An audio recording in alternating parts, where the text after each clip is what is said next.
Siapa bisa megang rakyat, itulah yang akan memenangkan perang melawan gerilya. Jadi, how to win the mind and the heart of the people. Di belakang saya ini ada pengawal dia pakai senjata Gatling, tapi larasnya tuh di belakang kepala saya. Saya kan komandan dalam hati saya. Aku nggak suka, saya prototin juga saya. Rokok saya habis.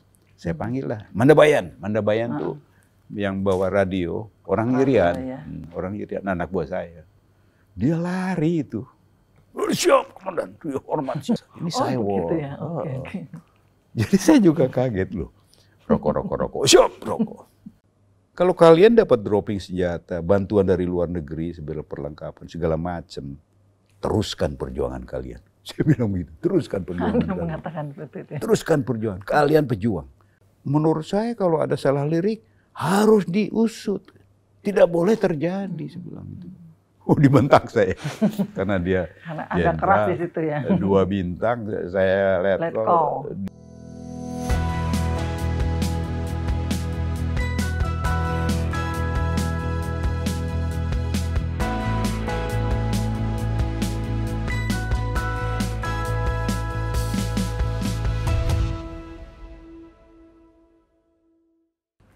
Halo sahabat Nina, di edisi kali ini kami menghadirkan Ketua Umum DPP Pepabri, Persatuan Purnawirawan dan Warakawuri TNI Polri dengan Jenderal TNI Purnawirawan Bapak Agung Gumelar. Halo Bapak Agung, Selamat apa kabar? Pagi, baik, alhamdulillah. Terima kasih sudah menerima kehadiran tim Jurnal ID, meluangkan waktu untuk kami.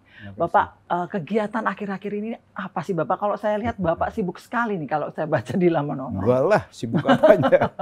Saya kegiatan terakhir itu ya sekarang saya sebagai Ketua Umum Pepabri. Sebelumnya saya Ketua Umum IKAL, Ikatan Alumni Lemhanas. Ya. Tapi kemarin Munas, saya itu Munas terakhir buat saya di IKAL. Tapi belum tuntas karena masih ada masalah ya. Jadi itu di IKAL ya, Ikatan Alumni Lemhanas, keluarga alumni. Kalau sekarang saya di Pepabri. Ya, dan juga di Universitas Pancasila sebagai Ketua Dewan Pengawas di sana. Itulah kegiatan saya. Ya. Jadi harus istilahnya rangkap jabatan ya. Jadi kegiatannya full banget ya Bapak ya. Enggak juga sih. Enggak juga. Ya. Jadi begini, kalau kita sudah pensiun, kita nggak boleh nganggur. Bergerak. Kita harus ada kegiatan, harus ada aktivitas. Kalau kita nganggur, kita tinggal di rumah berdua sama istri, nanti lu lagi kan, gitu kan. Itu tipsnya ya Bapak agar tetap harus beraktivitas. Aktif, ya. Supaya tidak mudah cepat lupa, tidak mudah sakit dan sebagainya. Setuju Bapak. Kalau bicara soal Pepabri ini Bapak, mohon dikoreksi kalau saya salah. Pepabri itu kan semacam organisasi kemasyarakatan, memberikan wadah bagi para pejuang purnawirawan sebagai untuk menyalurkan aspirasi. Nah, yang menjadi pertanyaan saya adalah bagaimana Pepabri memposisikan diri di tengah dinamika perpolitikan di Indonesia saat ini? Ya, Pepabri itu organisasi kumpulan dari para purnawirawan, purnawiran darat, laut, udara, dan polisi. Dan Warakawuri. Warakawuri itu adalah istri tentara yang suaminya sudah meninggal. Nah, itulah Pepabri, organisasi Pepabri. Yang tugas dari Pepabri ini adalah sebagai suatu ormas yang di luar lingkaran kekuasaan, tetapi kita mempunyai 2 jati diri yang selalu kita pegang teguh. Yang pertama adalah jati diri pertama ya, kita berwatak pejuang. Dalam arti apa? Kita harus selalu peduli terhadap perkembangan situasi dan kondisi bangsa. Tidak boleh apatis.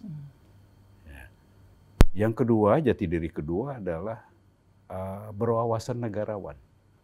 Dalam arti apa? Dalam arti apapun yang kita lakukan, apapun yang kita pikirkan, apapun yang akan kita perbuat, semuanya diorientasikan untuk kepentingan bangsa dan negara, bukan untuk kepentingan pribadi, golongan, ataupun partai.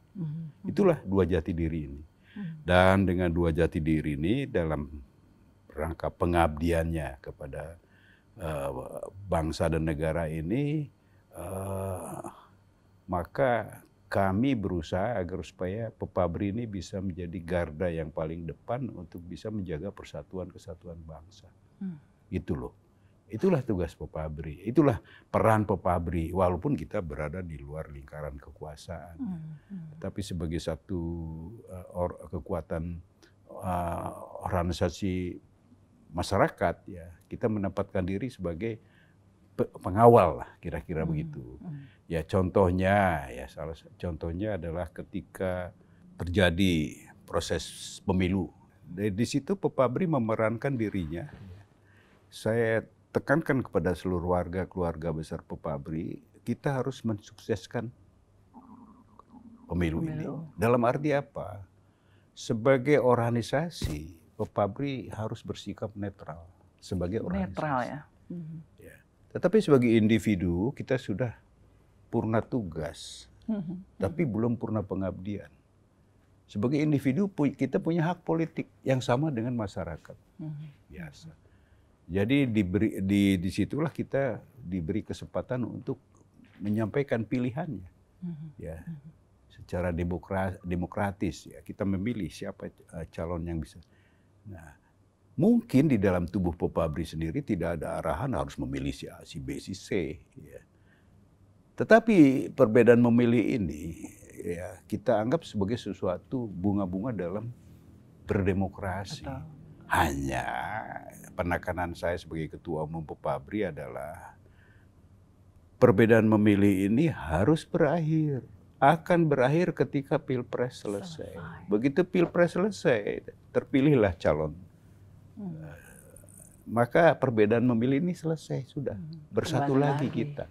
Hormati apapun yang menjadi keputusan demokrasi. Inilah salah satu peran dalam menjaga kehidupan demokrasi di Indonesia. Ya. Baik Bapak. Kalau kita nih sekarang ini kita ngobrol soal karir militer Anda. Baru-baru ini kan 25 Agustus ya Bapak, Anda menerima anugerah bintang Republik Indonesia Utama di bidang pertahanan dan juga diplomasi militer. Khususnya saat itu disoroti soal saat itu peran Anda dalam upaya perdamaian di Timor Leste, di Operasi Seroja ya Bapak ya? Oh iya, betul. Boleh diceritakan Bapak pengalaman yang momen-momen yang membuat Anda di situ sedih, haru, mendalam, kesan mendalam di situ? Iya, boleh. Itu pengalaman ya semua prajurit Baret Merah, semua prajurit lah ya. Pada saat itu semuanya pernah mengalami tugas-tugas seperti ini. Termasuk juga saya sebagai prajurit di Kopassus ya. Ketika saya mendapat tugas memimpin pasukan Nanggala saya adalah Nanggala 55 ya, dari Kopassus. Ya, maka pada saat itu tahun 82, 83 ya. Pada saat itu saya coba menganalisa mengenai situasi kondisi di daerah operasi ini.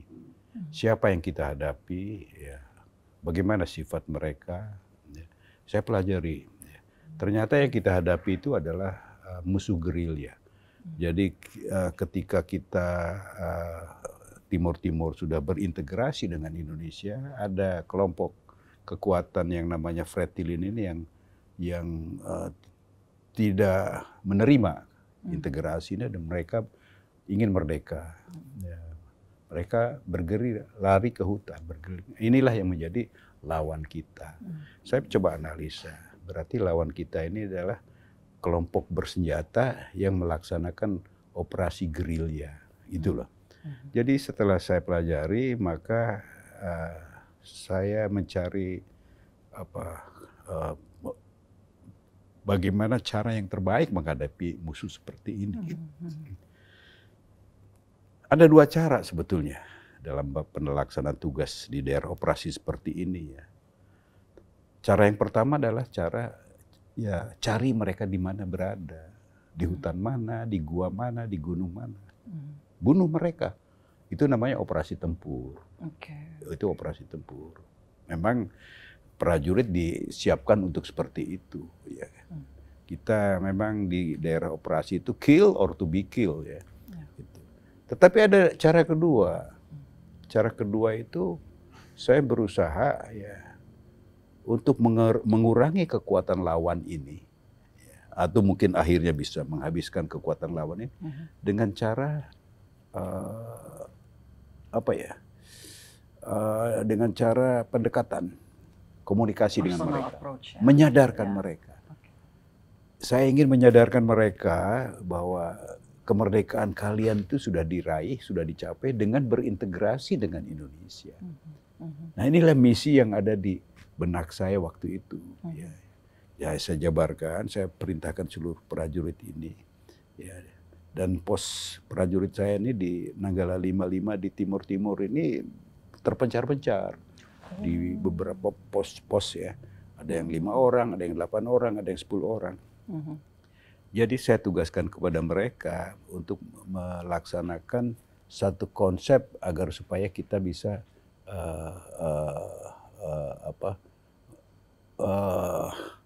kontak dengan mereka, dengan Fretilin ini.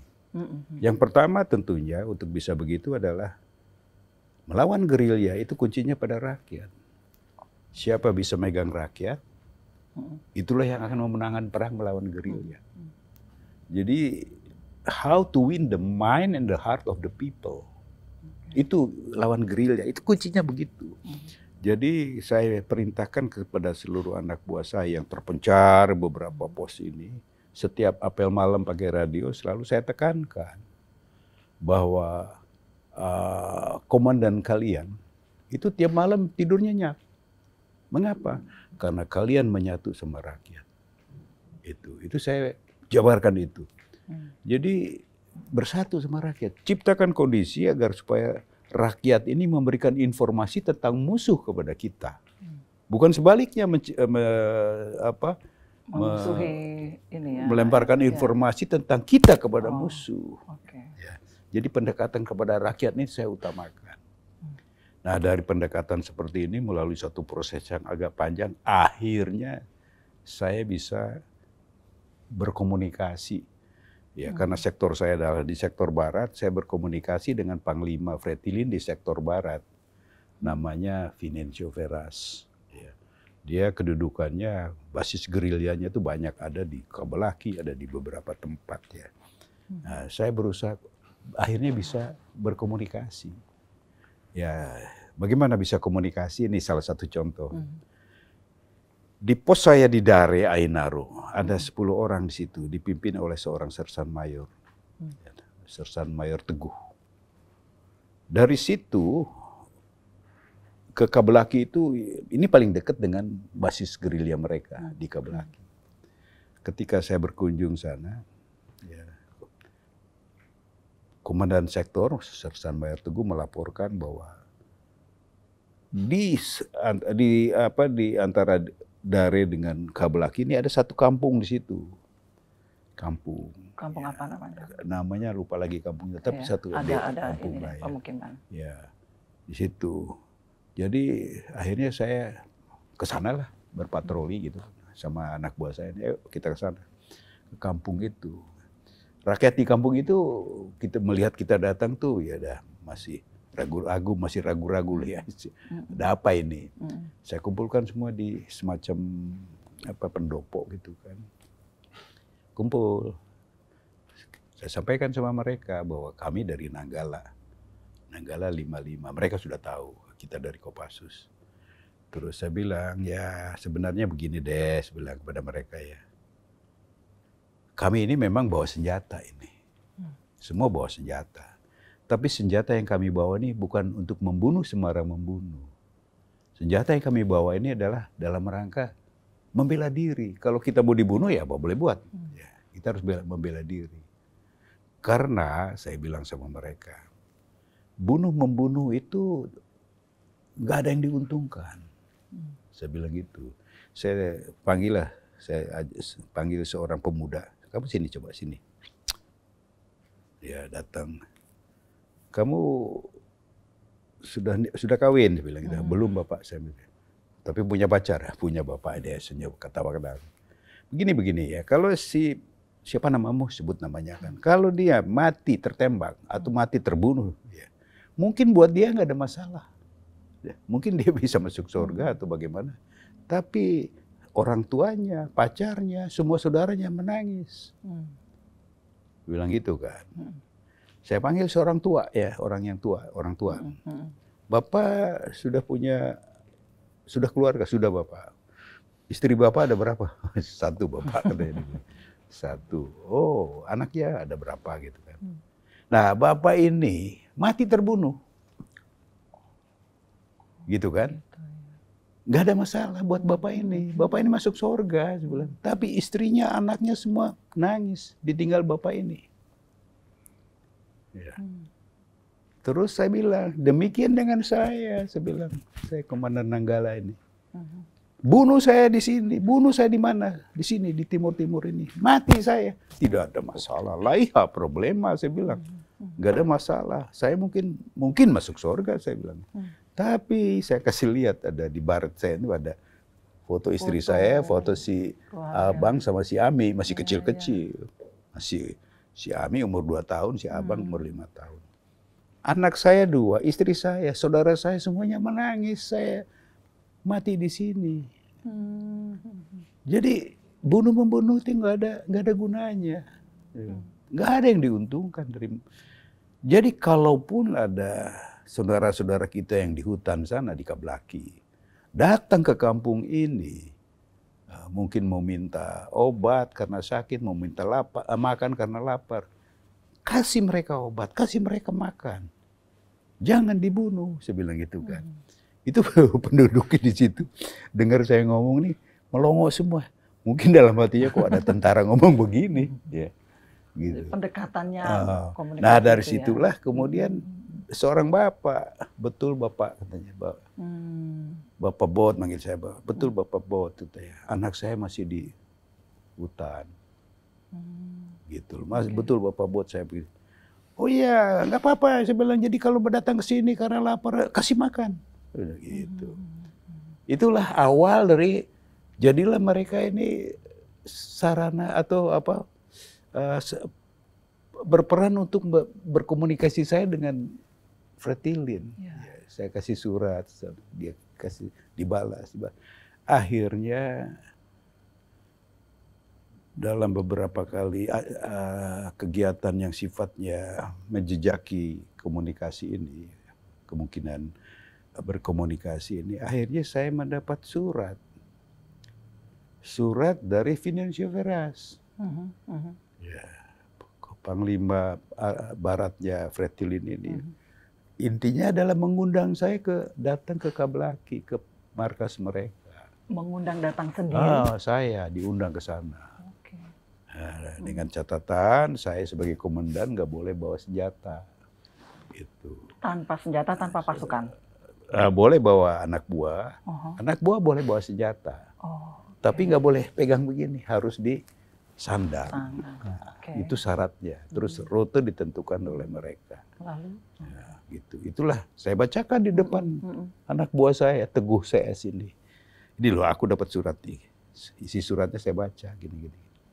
Saya tanya sama mereka, gimana menurut kalian?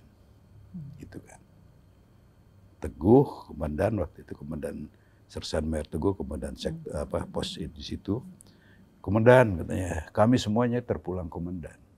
Apapun keputusan komandan, kami siap. Gitu ya, saya bilang.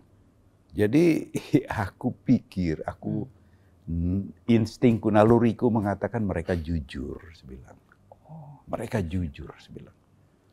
Jadi aku putuskan, kita penuhi deh undangan mereka. Karena aku yakin mereka jujur. Dengan keyakinan itu ya? Aku yakin mereka jujur. Kalau mereka nggak jujur, berarti kita semua jadi sate di atas. Bilang kan.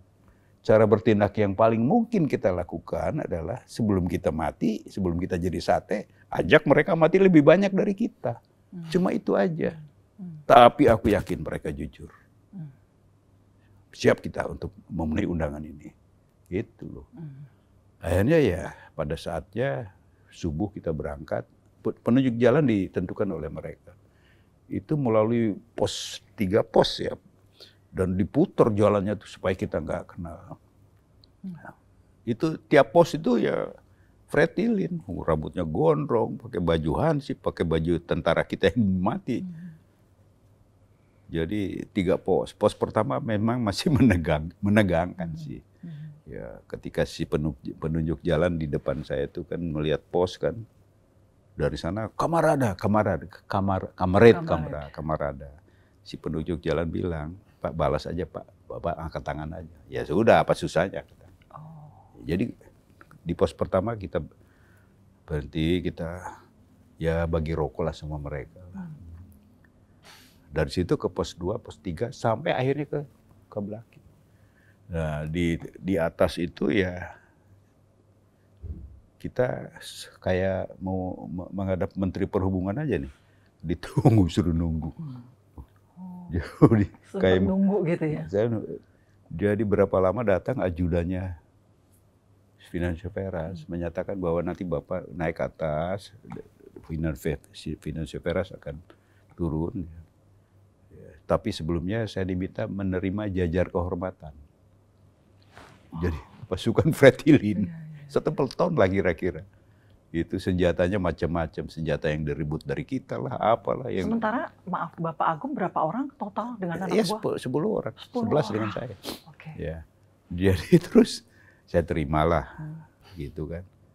Nah, akhirnya terus dibawalah oleh penunjuk jalan ajudan itu menemui Financial Affairs. Disitulah pertama saya ketemu sama Financial Affairs. Dia turun dari atas. Orangnya kecil, brewok, putih, turunan Portugis, berblasteran. Ya, gitu. 5 meter dia berhenti, saya juga berhenti, dia lihat saya lihat dia. Akhirnya turun pelukan.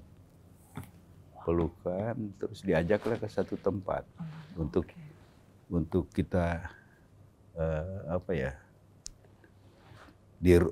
diterimalah tak gitu. Satu tempat ya. Nah, di tempat itu mulailah kita komunikasi. Nah, jadi komunikasi pertama saya dengan si Financial Affairs ini tidak terlalu banyak masalah yang rumit-rumit ya. Yang prinsip-prinsip kita ciptakan dulu saling percaya. Tapi di situ saya lihat ya, memang namanya Financial Affairs ini sangat disegani, sangat diagungkan oleh anak buahnya ini. Waduh, kasih kode sedikit anak buahnya udah bagaimana gitu loh. Cekatan sekali. Ya, tapi saya merasa tidak suka juga saya. Di belakang saya ini ada pengawal dia pakai senjata Gatling, tapi larasnya tuh di belakang kepala saya di. Saya kan komandan dalam hati saya. Aku nggak suka. Saya pelototin juga saya. Mulai ujung rambut, ujung kaki saya lihat. Akhirnya dikasih kode sama Financial Affairs untuk pergi. Tapi setelah kejadian ini, waktu saya tidur malamnya setelah pulang ke basis, saya berpikir, aduh kalau si Fretilin yang pengawal itu tersinggung, dia kan tinggal begini aja kepala saya pecah. Karena tinggal berapa senti jaraknya. Tapi ya itulah Financial Affairs diagungkan. Tapi di situ saya heran. Pasukan saya ini, Nanggala 55 ini Karsayuda dari grup 4 Kopassus yang berada di Cijantung. Dan grup 4 itu adalah grup Sandi Yuda. Grup 4 itu dikenal grup yang paling tidak disiplin. Jadi karena memang tugasnya kan kadang Sandi Yuda rebut gondrong lah apalah. Jadi disiplinnya agak kurang. Pak Wismoyo dan Jen itu paling gak suka itu sama grup 4 ini. Tapi saya heran, di situ, di momen seperti itu, ini cyber. Mereka mengagungkan si Financial Affairs. Anak buah saya juga heran. Waktu berbincang begini, rokok saya masih merokok. Rokok saya habis. Saya panggil lah, Mandabayan tuh yang bawa radio, orang Irian, orang Irian, anak buah saya. Dia lari itu. Siap, komandan, hormat siap. Dalam hati saya, sejak kapan lu kok begini? Padahal sebelumnya enggak ya? Aduh, sebelumnya jadi mereka betul-betul juga menyadari komandanku harus Ini Saiwol. Begitu ya? Okay. Jadi saya juga kaget loh. Rokok. Siap, rokok. Nah itulah yang terjadi. Pertemuan pertama ya saling percaya dulu dah. Ya, pertemuan kedua berikutnya, saya berapa kali ketemu dia di beberapa lokasi ya. Dan pernah juga saya undang si Finansi Veras ini ke pos saya, ke Dare, dengan beberapa pengikutnya. Kita jamu makan, pernah juga. Nah, dan beliau datang ya? Datang semua anak buahnya, pasukannya. Nah, jadi itulah pendekatan yang saya lakukan. Tujuannya apa? Bukan tidak ada tujuan. Dan ini terlihat dari terakhir saya ketemu dia. Jadi dia mengundang saya, ini akhir Juli ya. Bulan Juli. Saya diundang untuk bertemu dia lagi di Kablaki. Saya datang. Sama ajudan aja, naik heli. Di situ dia sampaikan kepada saya, dia didampingi oleh ajunto politiknya. Ajunto politik itu apa ya? Asisten politiknya lah, namanya Nunura. Rambutnya gondrong. Dia didampingi itu sama beberapa anak buah. Di situ disampaikan kepada saya dalam pertemuan ini. Dia sampaikan, Bapak Bot, manggil saya Bapak Bot. Bapak Bot itu Bapak besar.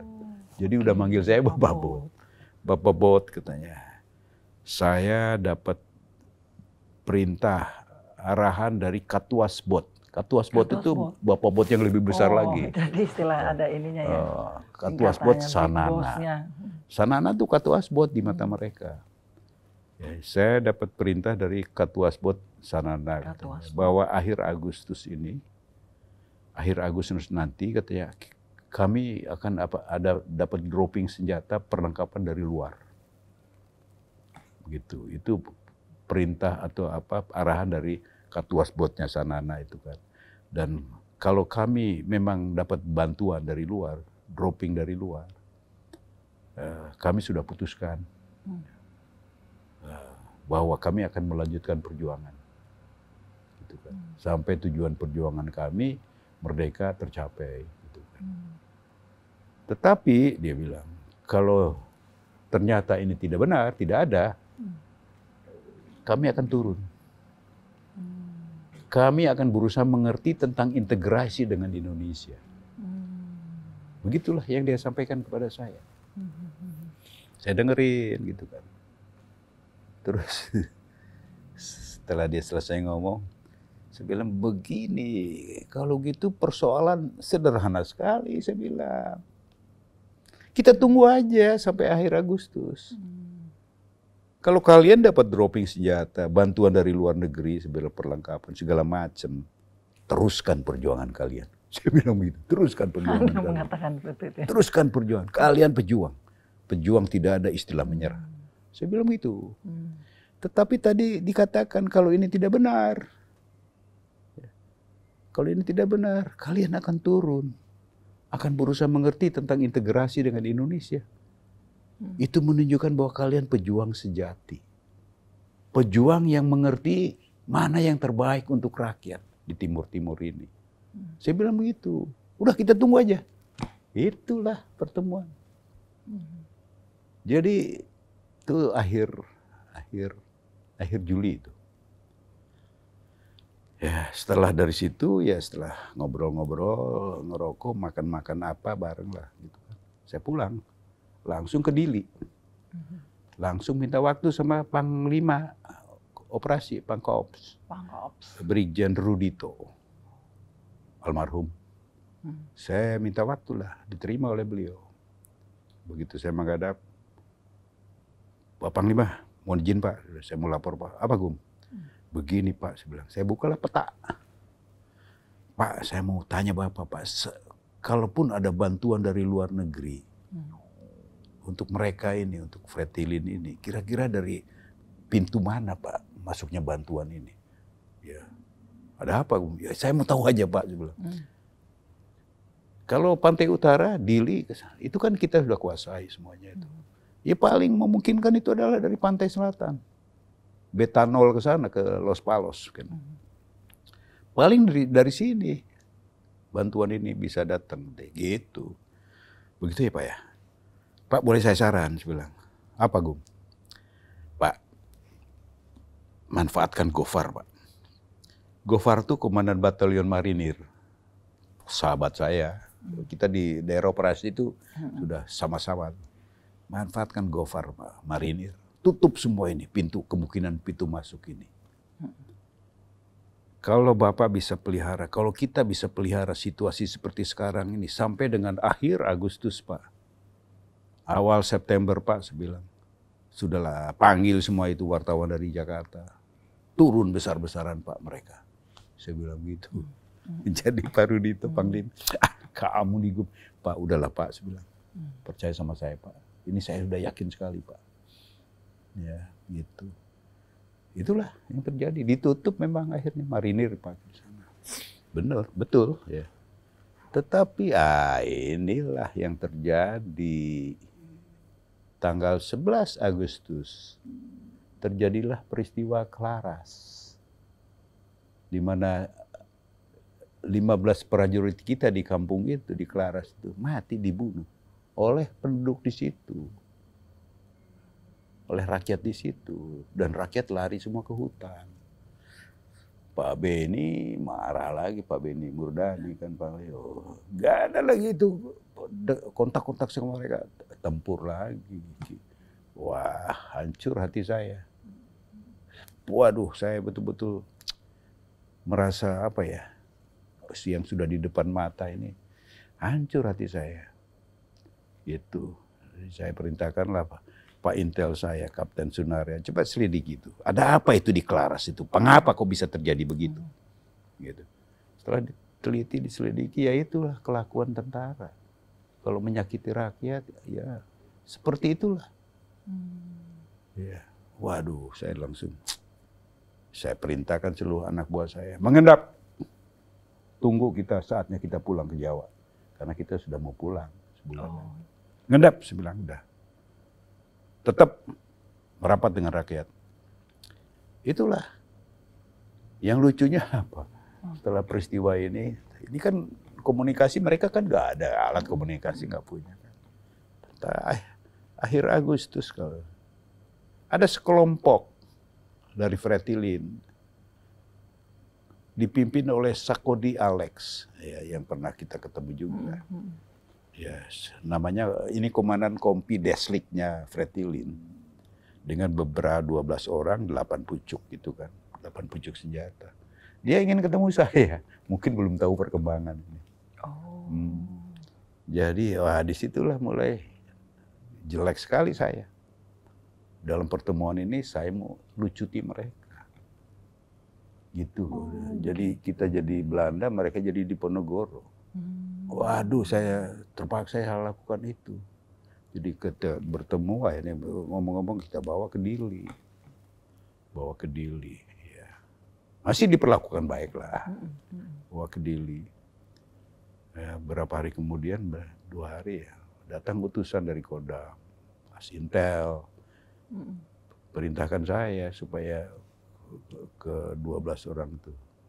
12 supaya dieksekusi. Waduh, saya sedih sekali itu. Saya marah. Sampai saya agak keras. Berapa harga mereka Pak? Saya beli, saya bilang. Oh iya. Gitu. Tapi ya saya dibentak lagi malah. Kamu kan tentara, Gum. Saya kan letkol. Iya, waktu itu masih letkol ya. Saya letkol, dia kolonel. Kamu ini tentara itu perintah, laksanakan. Ya udah, nggak bisa apa-apa. Tapi ya saya perintahkan anak buah saya sama marinir, tolonglah selesaikan mereka, tapi pakailah cara perikemanusiaan. Gimana membunuh dengan cara perikemanusiaan dalam hati saya? Akhirnya itulah ya satu kondisi di daerah operasi yang saya itu terus terang hati nurani saya ya, bertentangan dengan. Ada satu briefing dari pimpinan ketika datang ke daerah operasi, seorang mayor jenderal. Ya seluruh komandan dipanggil, saya termasuk dipanggil, komandan lapangan operasi. Ada salah satu materi briefingnya itu begini. Jadi di daerah operasi seperti Timur Timur ini, kalau terjadi salah lirik itu artinya kita salah tembak, rakyat jadi korban, gitu loh. Istilahnya salah lirik ya? Salah lirik, rakyat jadi korban. Itu soal biasa. Waduh. Langsung saya begitu. Lagi-lagi Nurhani. Langsung begitu selesai saya angkat tangan kan. Mohon maaf Pak saya bilang. Jenderal saya bilang. Saya let call. Yeah. Kalau salah lirik di daerah operasi Timur-Timur ini kita anggap biasa. Waduh saya bilang Pak, ini Ramos Horta yang ofensif di forum internasional kan.